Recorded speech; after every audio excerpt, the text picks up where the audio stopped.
Hey guys, welcome to Tutorial Guru. Today we'll be learning how to turn off captions on Instagram, and now let's dive right in. Now to turn off captions on Instagram, first open up your Instagram app. And over here guys, at the bottom right corner of the screen, you can see your profile picture icon. Tap on it.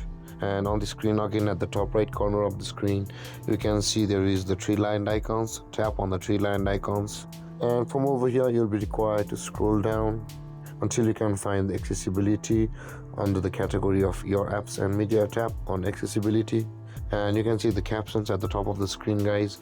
Tap on it and you can see there is the toggle icon to turn off the captions. Tap on that toggle icons and your captions on Instagram will be turned off. And there guys, these are to turn off captions on Instagram. And if you have any confusions or questions regarding the topic, feel free to comment in the comment section below, and don't forget to like, subscribe and hit that bell icon for more videos. Thank you for watching guys. Peace.